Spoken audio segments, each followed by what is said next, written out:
Mufti boleh suruh kita bela anjing, dia dulu lah bela anjing. Kan rumah dia naik pencuri, bela anjing lah mufti. Boleh kita panggil mufti anjing. Doktor suruh kita bela anjing, boleh kita panggil doktor anjing. Dia duk bela orang duk bela anjing.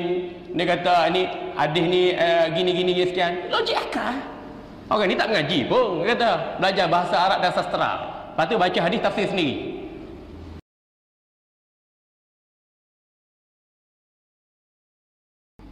Mufti pelih tu kalau berani buat ni, panggil saya pada Pak. Takut mari Kuala Lumpur, saya pergi di negeri pelih. Buka rumah orang kenamaan ke, orang kaya ke, di universiti ke, di Istana Raja ke, panggil. Mari ingat kita siapa. Kalau saya kalah, saya letak jawatan sebagai pegawai agama KDN. Kalau mau kalah, letak jawatan sebagai mufti pelih. Nak berhenti sebagai pensyarah mesti. Duk karut orang, duk sesatkan orang, buat apa?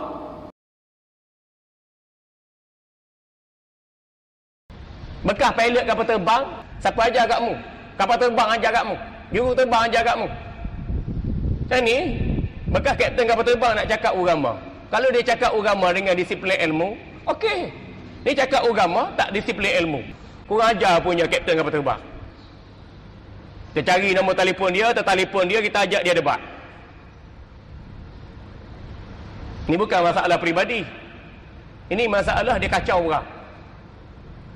Dia tak reti agama. Dulu dia bawa kapal terbang, bawa arak, tak kisah. Dia bawa pramugari-pramugari yang pakai skirt, duk tunjuk betih paha, tak kisah. Bila masa kita nak sedar diri? Dr. Ain Al-Qarni ni tuan-tuan, bukan ulama besar. Dr. Ain Al-Qarni, orang kita ni kalau syekh Arab, pakai jubah, pakai serban, apa Quran sikit, apa hadis sikit, mari, oh ulama besar tu. Nak kena tu Arab juga baru kita respect tu ulama besar. Padahal tak ada anak murid pun. Tak ada sekolah pun. Tapi mari Malaysia ni kita kata dia ulama. Jakim buat program dengan Ain Al-Qarni. KDN sendiri buat program dengan Ain Al-Qarni. Yadim sendiri. Yadim pun satu hal. Dewan Bahasa Pustaka sendiri. Bila mari Malaysia ni, boleh ceramah pula. Tak ada tauliah, boleh ceramah pula. Kita, saya sendiri pegawai Jakim yang dipinjam sebagai striker di KDN. Nak ceramah, kena ambil tauliah pula. Padahal saya pegawai agama federal. Nak ceramah di Malaysia ni, kena ambil tauliah pula. Saya rasa situ lah dulu kot. Dah tak ada soalan dah. Soalan pun dah banyak dah. Jadi cukup sekadar itu. Oh, ada lagi Haji. Lepas satu-satu ni.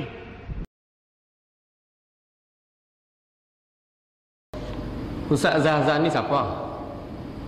Belajar BA di Jordan ni bahasa Arab dan sastra Tapi balik buat MA, balik buat PhD, lepas tu nak bercakap tentang ilmu-ilmu agama. Belajar bahasa Arab sastra, mengajar tata bahasa Arab boleh ya. Tapi nak mana-mandai juga. Ini yang jadi agama jadi menyeleweng. Bukan ahli, bukan pakar pun, bukan reti pun. Kalau kita balik, kita belajar bahasa Arab sastra, balik Malaysia, kita buat master. Master satu buku je. Saya dah tulis 20 buku tuan-tuan. Lebih 20 buku saya tulis. Berapa master saya dapat? Buat PhD satu buku, satu tajuk kecil ya. Dengan skop penyeliaan 2-3 orang profesor je.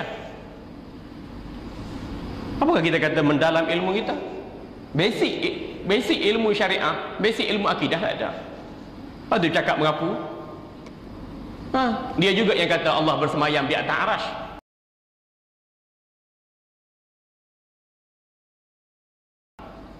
Tengok rakam radio Hakim, dia juga yang kata ibu bapa Nabi mati kafir. Siapa yang kafir? Mu yang kafir. Ni kita marah kan?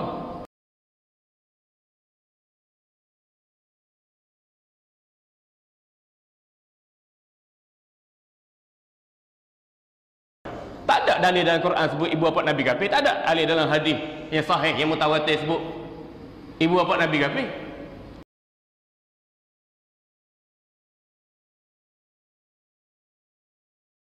Ni seorang lagi ustaz bodoh. Nama Fathul Bari. Nama comel. Tapi maksud yang salah, perangai yang salah. Kita letak nama orang, nama kereta, nama kucing, nama lembu, nama kerbau, Fathul Bari. Mana boleh?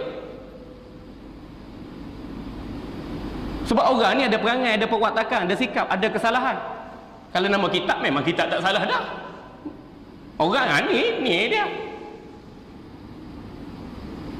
Habis nama mu tu Zamihan? Mana aku tahu? Nama Jawa ke nama apa ke? Tak apalah.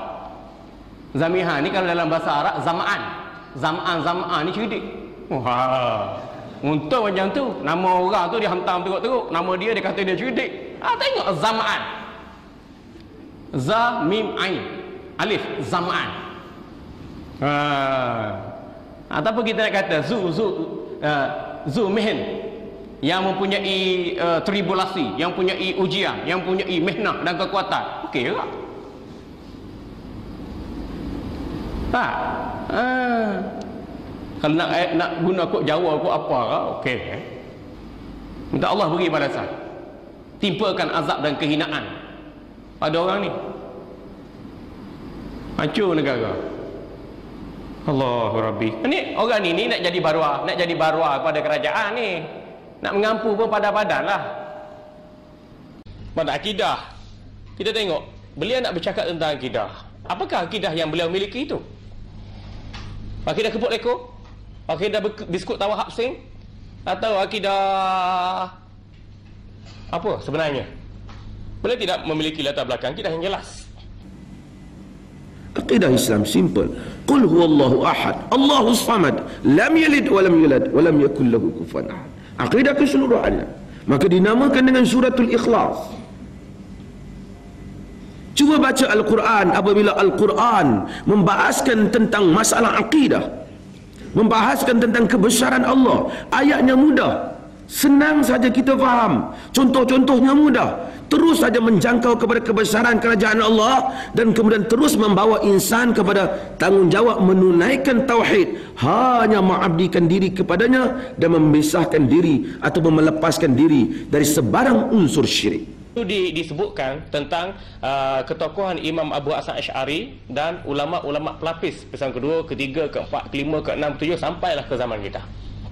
Jadi Dr. Asri Zainal Abidin yang menghayalkan dirinya sebagai seorang ulama, cuba menafikan ketokohan Imam Abu Hasan Asy'ari, dan kalau beliau dilihat berterusan, beliau terpaksa menanggung hujah-hujah yang banyak ke atasnya itu.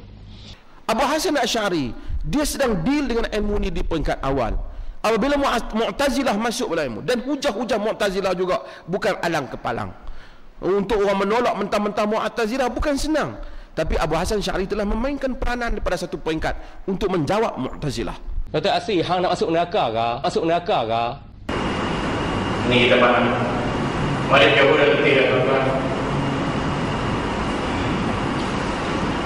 Kita jadi ustaz letih tuan-tuan.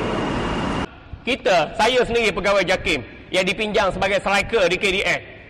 Bukan kita ustaz di rumah ya.